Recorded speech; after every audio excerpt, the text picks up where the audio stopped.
वैशाख पूर्णिमा की 5 कथा। जय श्री कृष्णा, राधे राधे। वैशाख पूर्णिमा की सभी को हार्दिक शुभकामनाएं करती हूँ। ईश्वर आप सभी के मनोकामना को पूर्ण करे। सभी सुहागिन का पति को लंबी उम्र मिले और उनकी पुत्र का भी लंबी उम्र भगवान दे। मान्यताएं है, ऐसा माना जाता है कि चंद्रमा इस दिन 16 कलाएं बिखेरता है। इस दिन चंद्रमा की किरणों विशेष अमृतमयी गुणों से युक्त रखती है, जो कोई बीमारियां का नाश कर देती है। यही कारण है कि शरद पूर्णिमा की रात को लोग अपने घरों की छतों पर खीर रखते हैं, जिससे चंद्रमा की किरणों उस खीर के संपर्क में आती है। इसके बाद उस खाया जाता है। कुछ स्थानों पर सबर जनी के रूप से खीर का प्रसाद भी वितरण किया जाता है। हिंदू शास्त्रों में लिखित नारद पुराण के अनुसार शरद पूर्णिमा की मध्यम रात्रि में देवी महालक्ष्मी अपने वाहन उल्लू पर बैठकर अपने घर कमलों में बर और आभाएं लिए पृथ्वी लोक में विचरण करती है और मन ही मन संकल्प करती है कि इस समय भूतल पर कौन जाग रहा है। इसलिए इस पर्व को कुछ राज्यों महाराष्ट्र में कोजागरी या कोजागिरी पूर्णिमा के नाम से भी जाना जाता है, मनाया जाता है, जिसका शाब्दिक अर्थ होता है कौन जाग रहा है। इस प्रकार प्रति बरस किए जाने वाला यह कोजागर व्रत लक्ष्मी जी को संतोष करने वाला है। इससे प्रसन्न हुई माँ लक्ष्मी न केवल इस लोक में समृद्धि देती है, बल्कि शरीर का अंत होने पर परलोक में भी सौंदर्य प्रदान करती है। इस दिन वो अपने जागते हुए भक्तों को धन वैभव का आशीष देती है। कहते हैं कि जो जातक इस रात में जाग कर माँ लक्ष्मी की पूजा अर्चना करते हैं, माँ लक्ष्मी की उन पर अवश्य ही कृपा होती है। ज्योतिषियों के अनुसार भी जो इस रात को जाग कर माता लक्ष्मी की उपासना करता है, उसको मनोवांछित लाभ की प्राप्ति होती है। और यदि इसकी कुंडली में धन योग नहीं भी हो, तब भी माता उन्हें धन धनाय से अवश्य ही संपन्न कर देती है। उसके जीवन से निर्धनता का नाश होता है। इसलिए धन की इच्छा रखने वाले हर व्यक्ति को इस दिन रात को जाग कर अवश्य ही माता लक्ष्मी की पूजा करनी चाहिए। शरद पूर्णिमा की रात्रि में चंद्रमा की चांदनी का लाभ अवश्य ही उठाना चाहिए। इससे बरस भर स्वस्थ बने रहते हैं, मन प्रसन्न रहता है। शरद पूर्णिमा को रास लीला की रात भी कहते हैं। धर्म शास्त्रों के अनुसार शरद पूर्णिमा की रात को ही भगवान श्री कृष्ण ने गोपियों का साथ रास रचाया था। एक समय की बात है, नैसीरन तीर्थ में सैनिकादि 88,000 ऋषियों ने श्री सूत जी से पूछा, हे प्रभु, इस कलयुग में वेद विद्या रहित मनुष्यों को प्रभु भक्ति किस प्रकार मिल सकती है और उनका उद्धार कैसे होगा।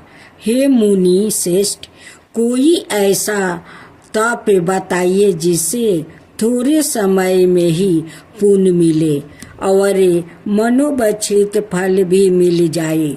इस प्रकार की कथा सुनने की हम इच्छा रखते हैं। सबर शास्त्रों के गाता सूत जी बोले, हे विष्णुवो, मैं पूजिया आप सभी ने प्राणियों के हित की बात पूछी है, इसलिए मैं एक ऐसे श्रेष्ठ व्रत को आप लोगों को बताऊंगा जिसे नारद जी ने लक्ष्मी नारायण जी से पूछा था और लक्ष्मीपति ने मुनि श्रेष्ठ नारद जी से कहा था। आप सब इसे ध्यान से सुनिए। एक समय की बात है, योगी राज नारद जी दूसरों के हित की इच्छा लिए अनेकों लोकों में घूमते हुए मृत्यु लोक में आ पहुँचे।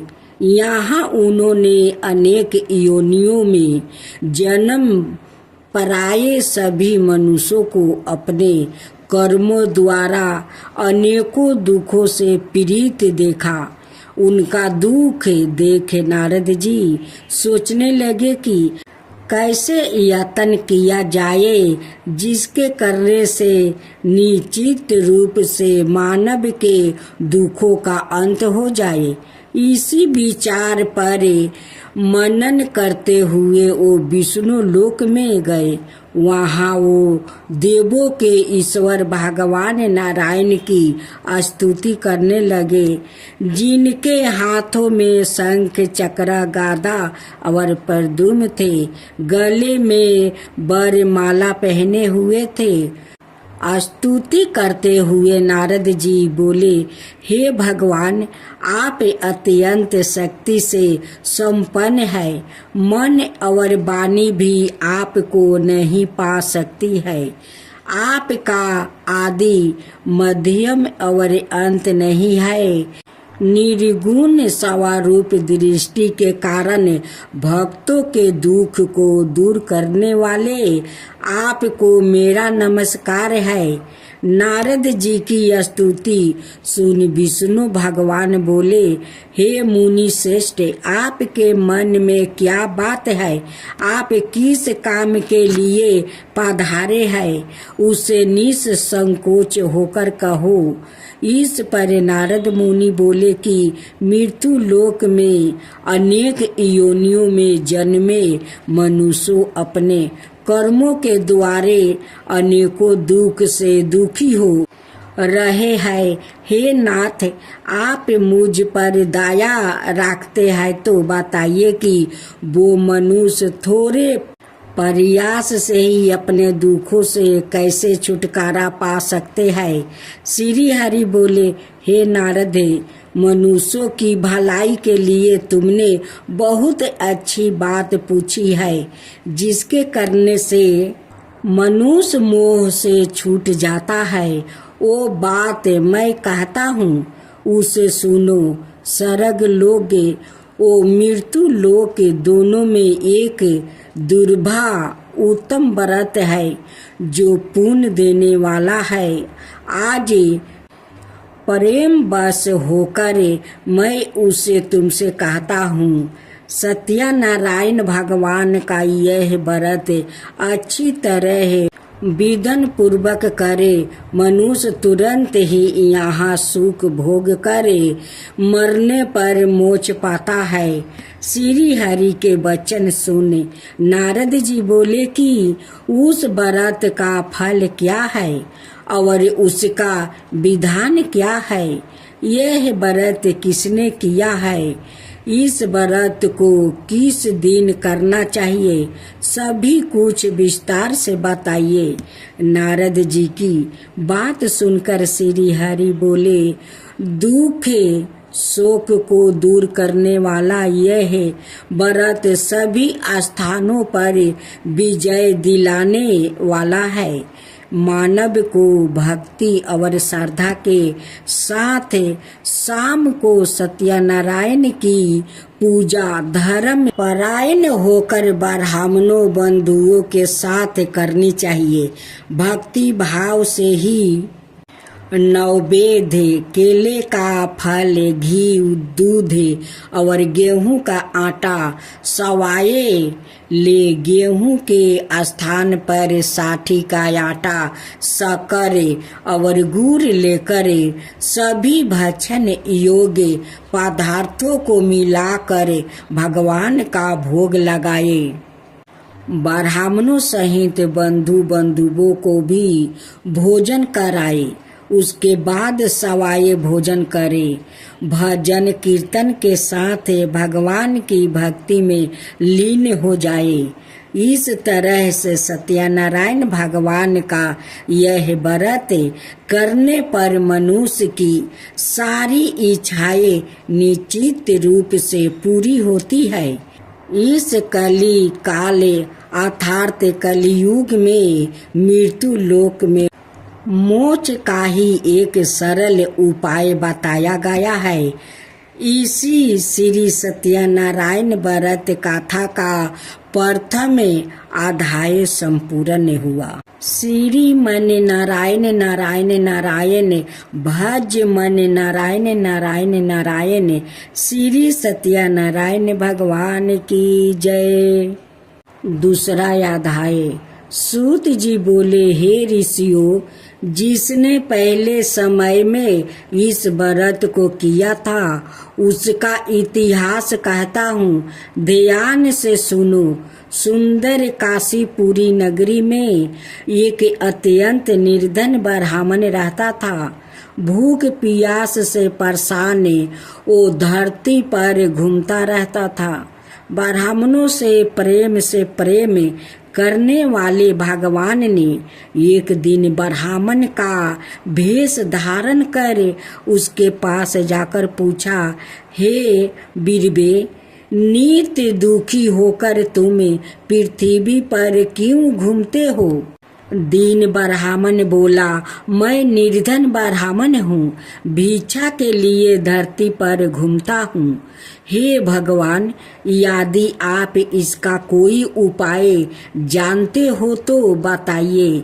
वृद्धा ब्राह्मण कहता है कि सत्यनारायण भगवान मनोवांछित फल देने वाले हैं, इसलिए तुम उनका पूजन करो। इसे करने से मनुष्य सभी दुखों से मुक्ति हो जाता है। वृद्धा ब्राह्मण बन कर आया सत्यनारायण भगवान उस निर्धन ब्राह्मण को व्रत का सारा विधान बताकर अंतर्ध्यान हो गए। ब्राह्मण मन ही मन सोचने लगा कि जिस व्रत को वृद्धा ब्राह्मण कहने को कह गया है, मैं उसे जरूर करूँगा। यह निश्चय करने के बाद उसे रात में नींद नहीं आई। वो सवेरे उठकर सत्यनारायण भगवान का व्रत का निश्चय कर भिक्षा के लिए चल गया। उस दिन निर्धन ब्राह्मण को भिक्षा में बहुत धन मिला, जिससे उसे बंधुओं के साथ मिलकर श्री सत्यनारायण भगवान का व्रत संपन्न किया। भगवान सत्यनारायण का व्रत संपन्न करने के बाद वो निर्धन ब्राह्मण सभी दुखों से छूट गया और अनेक प्रकार की संपत्तियों से युक्त हो गया। उसी समय से यह ब्राह्मण हर माह इस व्रत को करने लगा। इस तरह से सत्यनारायण भगवान का व्रत को जो मनुष्य करेगा वो सभी प्रकार के पापों से छुटकारा पाएगा, मोक्ष को प्राप्ति होगा। जो मनुष्य इस व्रत को करेगा वो भी सभी दुखों से मुक्ति हो जाएगा।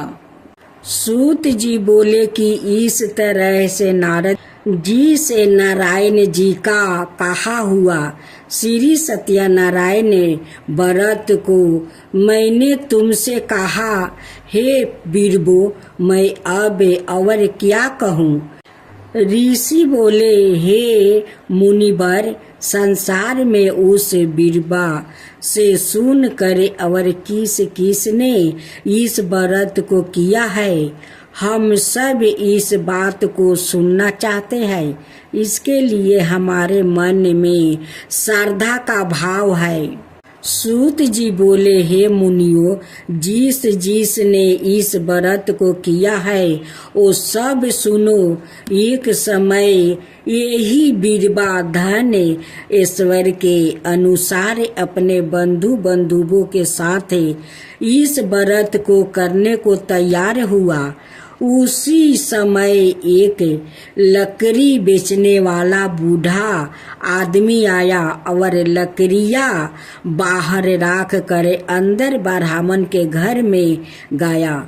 प्यास से दुखी वो लकड़हारा उनको व्रत करते देखा। बीरबा को नमस्कार कर पूछने लगा कि आप यह क्या कर रहे हैं और इसे करने से क्या फल मिलेगा, कृपया मुझे भी बताइए। ब्राह्मण ने कहा कि सब मनोकामनाओं को पूरा करने वाला यह सत्यनारायण भगवान का व्रत है। इनकी कृपा से ही मेरे घर में धन धनाए आदि की वृद्धि हुई है। बीरबा से सत्यनारायण व्रत के बारे में जानकर लकड़हारा बहुत प्रसन्न हुआ। चनर मिरित लेकर वो प्रसाद खाने के बाद वो अपने घर गया। लकड़हारा ने अपने मन में संकल्प किया कि आज लकड़ी बेचने से जो धन मिलेगा उसी से श्री सत्यनारायण भगवान का उत्तम व्रत करूँगा। मन में इस विचार को ले बूढ़ा आदमी सिर पर लकड़ियाँ राखे उस नगर में बेचने गया जहाँ धनी लोग ज्यादा रहते हैं। उस नगर में उसे अपनी लकड़ियाँ का दाम पहले से 4 गुना अधिक मिलता है। बूढ़ा प्रसन्नता के साथ दाम लेकर केले, शक्कर, घी, दूध, दही और गेहूं का आटा ले और सत्यनारायण भगवान का व्रत की अनाय समग्रहियों लेकर अपने घर गया। वहां उसने अपने बंधुओं को बुलाकर विधि विधान से सत्यनारायण भगवान का पूजन और व्रत किया। इस व्रत के प्रभाव से वो बूढ़ा लकड़हारा धन, पुत्र आदि से युक्त होकर संसार के समस्त सुख भोग अंत काल में वैकुंठ धाम चला गया। अब तीसरा अध्याय। सूत जी बोले, हे श्रेष्ठ मुनियों, अब आगे की कथा कहता हूँ। पहले समय में उल्का मुख नाम का एक बुद्धिमान राजा था। वो सत्य भक्त और जितेंद्रिया था। प्रतिदिन देव स्थानों पर जाता और निर्धनों को धन देकर उनके कष्ट दूर करता था। उसकी पत्नी कमल के समान मुख वाली थी और सती साध्वी थी। भरतशिला नदी के तट पर उन दोनों ने श्री सत्यनारायण भगवान का व्रत किया। उसी समय साधु नाम का एक वैश्य आया। उसके पास व्यापार करने के लिए बहुत सा धन भी था। राजा को व्रत करते देखकर वो विनय के साथ पूछने लगा, हे राजन, भक्ति भाव से पूर्ण होकर आप यह क्या कर रहे हैं? मैं सुनने की इच्छा रखता हूँ, तो आप मुझे बताइए। राजा बोला, हे साधु, आपने बंधु बंधुओं के साथ पुत्रादि की प्राप्ति के लिए एक महाशक्तिमान श्री नारायण भगवान का व्रत पूजन कर रहा हूँ। राजा के वचन सुने साधु अंदर से बोला, हे राजन, मुझे इस व्रत का सारा विधान कहिए। आपके कथन अनुसार मैं भी इस व्रत को करूँगा। मेरी भी संतान नहीं है और इस व्रत को करने से निश्चित रूप से मुझे संतान की प्राप्ति होगी। राजा से व्रत का सारा विधान सुन व्यापार ने निमृत हो वो अपने घर गया। साधु वैश्य ने अपनी पत्नी को संतान देने वाले इस व्रत का वर्णन कह सुनाया और कहा कि जब मेरी संतान होगी तब मैं इस व्रत को करूँगा। साधु ने इस तरह के वचन अपनी पत्नी लीलावती से कहा। हे दीनी लीलावती, पति के साथ अनादित हो संसारिक धर्म में परिवीत होकर सत्यनारायण भगवान की कृपा से गर्भवती हो गई। 10वां महीना में उसके गर्भ से एक सुंदर कन्या ने जन्म लिया। दिनों दिन वो ऐसे बढ़ने लगी जैसे कि शुक्ल पक्ष का चंद्रमा बढ़ता है। माता पिता ने अपनी कन्या का नाम कालापति राखी। एक दिन लीलावती ने मीठे शब्दों में अपने पति को याद दिलाया कि आपने सत्यनारायण भगवान का जिस व्रत को करने का संकल्प किया था उसे करने का समय आ गया है। आप इस व्रत को करिए। साधु बोला कि हे प्रिय, इस व्रत को मैं उसके विवाह पर करूँगा। इस प्रकार अपनी पत्नी को आश्वासन देकर वो नगर को चला गया। कालावती पिता का घर में रह दिनों दिन बड़ी होने लगी। साधु ने एक बार नगर में अपनी कन्या को सखियों के साथ देखा तो तुरंत ही दूत को बुलाया और कहा कि मेरी कन्या के योग वर देखकर आओ।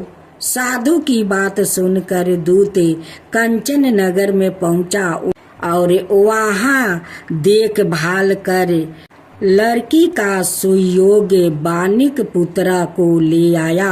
सुयोग लड़के को देख साधु ने बंधुओं को बुलाकर अपनी पुत्री का विवाह कर दिया।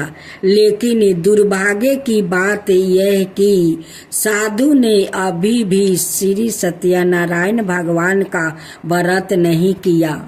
इस पर श्री भगवान क्रोध हो गए और श्राप दिया कि साधु को अत्यधिक दुख मिले।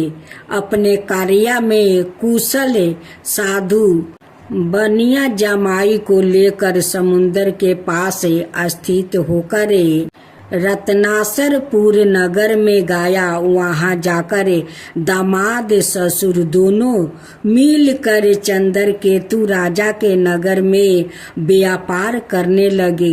एक दिन भगवान सत्यनारायण की माया से एक चोर राजा का धन चुराकर भाग रहा था।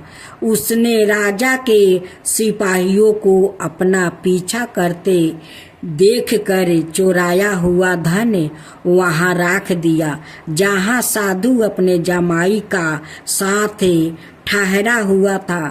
राजा का सिपाहियों ने साधु वेश्या का पास जाकर कहा, धन पारा देखा तो वो ससुर जमाई दोनों को बांध कर प्रसन्नता से राजा का पास ले गया और कहा कि उन दोनों चोर को हम पकड़ लाया है। आप आगे की कार्यवाही की आज्ञा दे। राजा की आज्ञा से उन दोनों को कठिन करवास में डाल दिया गया और उनका सारा धन भी उससे छीन लिया गया। श्री सत्यनारायण भगवान का श्राप से साधु की पत्नी भी बहुत दुखी हुई। घर में जो धन रखा था उसे चोर चोरा कर ले गया। शारीरिक और मानसिक पीड़ा, भूख प्यास से अति दुखी हो अन्न की चिंता में कालावती एक ब्राह्मण के घर गई। वहां उसने श्री सत्यनारायण भगवान का व्रत होते देखा। फिर कथा भी सुनी।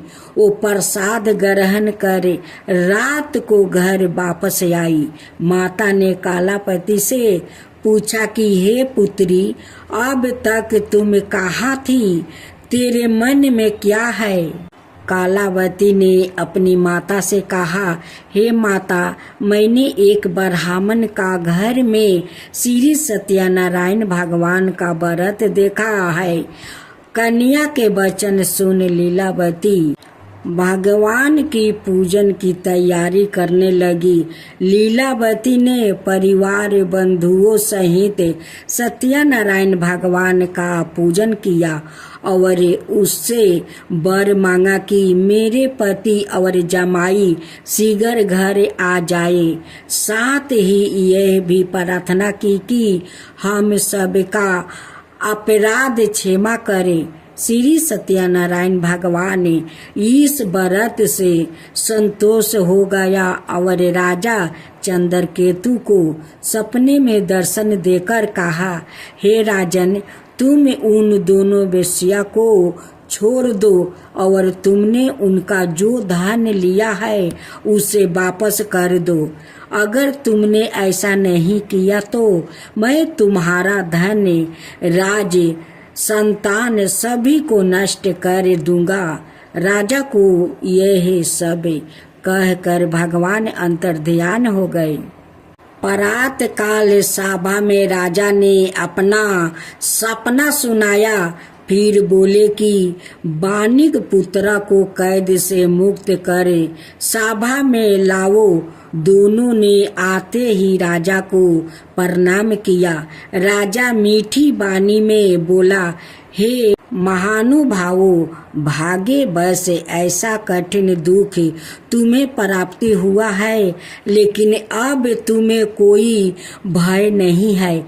ऐसा कहे राजा ने उन्हें दोनों को नए वस्तु भूषण भी पहनाया और जितना धन उनका लिया था उससे दोगुना धन वापस कर दिया। दोनों वेश्या घर को चल दिया। श्री मन नारायण नारायण नारायण, भज मन नारायण नारायण नारायण। श्री सत्यनारायण भगवान की जय। चौथा अध्याय। सूत जी बोले, वेश्या ने मंगल चार कर अपनी यात्रा आरंभ की और अपने नगर की ओर चल दिया। उनके थोड़ी दूर जाने पर एक दंडी वेशधारी श्री सत्यनारायण ने उसे पूछा, हे साधु, तेरी नाव में क्या है? मानिक हंसता हुआ बोला, हे दंडी, आप क्यों पूछते हो? क्या धन लेने की इच्छा है? मेरी नाव में तो बेल पत्ते भरे हुए हैं। वैसा के कठोर वचन सुन भगवान बोले, तुम्हारा वचन सत्य हो। दंडी ऐसे वचन कहे वहां से दूर चला गया। कुछ दूर जाकर समुंदर के किनारे बैठ गया। दंडी के जाने के बाद साधु वैश्या ने नित्य क्रिया के पश्चात नाव को ऊंची उठाते देख कर अचंभा माना और नाव में बेल पत्ते आदि देख वो मूर्छित हो जमीन पर गिर पड़ा। मूर्छित खुलने पर वो अत्यंत शोक में डूब गया। तब उसका दामाद बोला कि आप शोक ना मनाए, यह डंडी का सराप है, इसलिए हमें इनकी शरण में जाना चाहिए, तभी हमारी मनोकामना पूरी होगी। दामाद की बात सुनकर वो डंडी के पास पहुंचा और अत्यंत भक्ति भाव से नमस्कार करके बोला, मैंने आपसे जो असत्य वचन कहे थे उनके लिए मुझे क्षमा दे। ऐसा कहकर महान शोकतूर हो रोने लगा। तब दंडी भगवान बोले, हे मानिक पुत्रा, मेरी आज्ञा से बार बार तुम्हें दुख प्राप्ति हुआ है। तुम मेरी पूजा से विमुख हुआ। साधु बोला, हे भगवान, आपकी माया से ब्रह्मा आदि देवता भी आपके रूप को नहीं जानते, तब मैं अज्ञानी कैसे जान सकता हूँ। आप प्रसन्न होइए, अब मैं समर्थ के अनुसार आपकी पूजा करूँगा। मेरी रक्षा करो और पहले के समान नौका में धन भर दो। साधु वेश्या का भक्ति पूर्वक वचन सुनकर भगवान प्रसन्न हो गए और उसकी इच्छा अनुसार वरदान देकर अंतर्ध्यान हो गए। ससुर जमाई जब नाव पर आया तो नाव धन से भरी हुई थी। फिर वही अपने अनाए साथियों के साथ सत्यनारायण भगवान का पूजन कर अपने नगर को चल दिया। जब नगर के नजदीक पहुँचे तो दूत को घर पर खबर करने के लिए भेज दिया। दूत साधु की पत्नी को प्रणाम कर कहता है कि मालिक अपने दामाद सहित नगर के निकट आ गया है। दूत की बात सुन साधु की पत्नी लीलावती ने बड़े हर्ष के साथ सत्यनारायण भगवान का पूजन कर अपनी पुत्री कालावती से कहा कि मैं अपने पति के दर्शन को जाती हूँ, तू कार्य पूर्ण कर शीघ्र आ जा। माता के ऐसे वचन सुन कालावती जल्दी में प्रसाद छोड़ अपने पति के पास चली गई। प्रसाद की आवागा के कारण श्री सत्यनारायण भगवान रूठ हो गए और नाव सहित उसके पति को पानी में डुबो दिया। कालावती अपने पति को वहां ना पाकर रोती हुई जमीन पर गिर गई।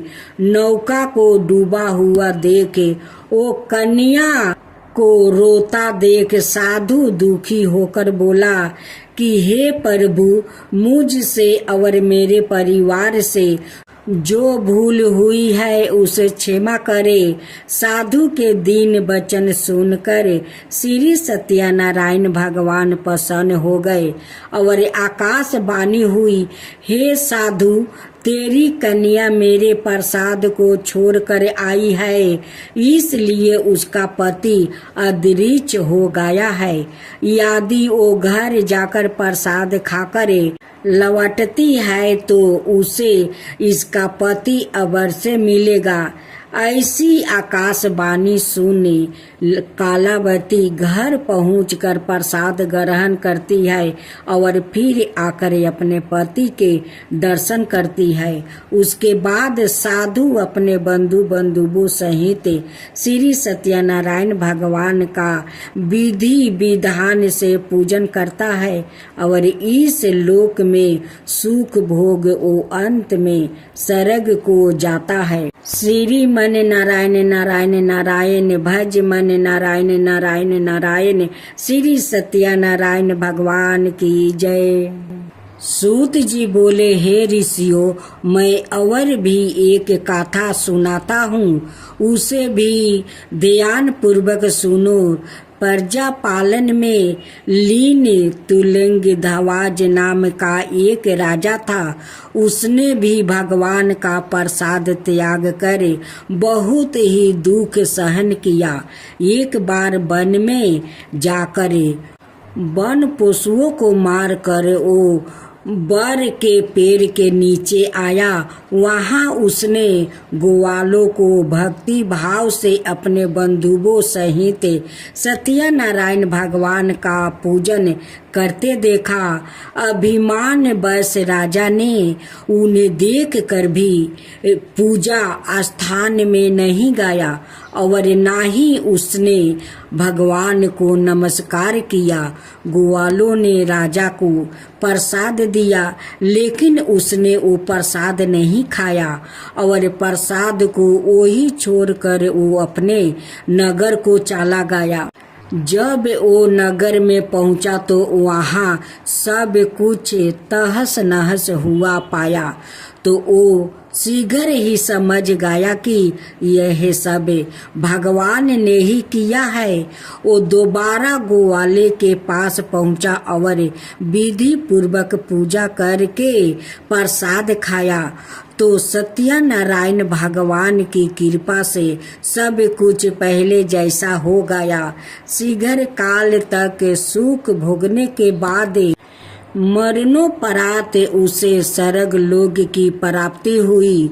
जो मनुष्य परम दुर्लभ इस व्रत को करेगा तो भगवान सत्यनारायण की अनुकंपा से उसे धन धनाई की प्राप्ति होगी। निर्धन धनी हो जाता है और भय मुक्त हो जीवन जीता है। संतानहीन मनुष्य को संतान सुख मिलता है और सारे मनोरथ पूर्ण होने पर मानव अंत काल में वैकुंठ धाम को जाता है। सूत जी बोले, जिन्होंने पहले इस व्रत को किया है, अब उनके दूसरे जन्म की कथा कहता हूँ। वृद्ध सातानंद ब्राह्मण ने सुदामा का जन्म लेकर मोक्ष की प्राप्ति की। लकड़हारा ने अगले जन्म में निषाद बनकर मोक्ष प्राप्ति किया। उल्का मुख नाम का राजा दशरथ होकर वैकुंठ को गया। साधु नाम का वैश्य ने मोरध्वजा बनकर अपने पुत्र को आरे से चीर कर मोक्ष पाया। महाराज दंतध्वज ने स्वयंभू होकर भगवान में भक्ति युक्त होकर कर्म कर मोक्ष पाया। श्री मन नारायण नारायण नारायण भज मन नारायण नारायण नारायण। श्री सत्यनारायण भगवान की जय। भक्ति रमना स्वामी जय लक्ष्मी रमना। सत्यनारायण स्वामी जन पालक हरना। जय लक्ष्मी रमना जय लक्ष्मी रमना। रतन जरित सिंहासने अधिभूति छविराजे। रतन जरित सिंहासने अधिभूते छविराजे। नारद करत निरंजन घंटा बन बाजे। जय लक्ष्मी रमना जय लक्ष्मी रमना। परकट भयो कली कारणे। दीजो को दर्शन दियो। बूढ़ा ब्राह्मण बन कर कंचन महल कियो। जय लक्ष्मी रमना जय लक्ष्मी रमना। दुबल भील कठारो जिन पर कृपा करी। चंदर जुर एक राजा तिनकी विपत्ति हरी। जय लक्ष्मी रमना जय लक्ष्मी रमना। चंदर जुर एक राजा तिनकी विपत्ति हरी। जय लक्ष्मी रमना। बेसिया मनोरथ पायो सरदा तज दिनहि सो फल भोग प्रभु जी फिर स्तुति की नहीं। जय लक्ष्मी रमना जय लक्ष्मी रमना भाव भक्ति के कारण छिन छिन रूप धरो भाव भक्ति के कारण छिन छिन रूप धरो श्रद्धा धारण की नहीं तिनको काज सरो। जय लक्ष्मी रमना जय लक्ष्मी रमना ग्वाल बाल संग राजा वन में भक्ति करी ग्वाल बाल संग राजा वन में भक्ति करी मनो बचित फल दिन हो दिन दयालु हरी। जय लक्ष्मी रमना जय लक्ष्मी रमना चढ़त प्रसाद सेवा के दली फल मेवा चढ़त प्रसाद सवाए के दली फल मेवा धूप दीप तुलसी से राजी सतिया देव। जय लक्ष्मी रमना धूप दीप तुलसी से राजी सतिया देव। जय लक्ष्मी रमना सत्या नारायण जी की आरती सत्या नारायण जी की आरती जो कोई नर गावे रिद्धि सिद्धि सुख संपत्ति सहज रूपी पावे ऋषि सिद्धि सुख संपत्ति सहज रूपी पावे। जय लक्ष्मी रमना जय लक्ष्मी रमना।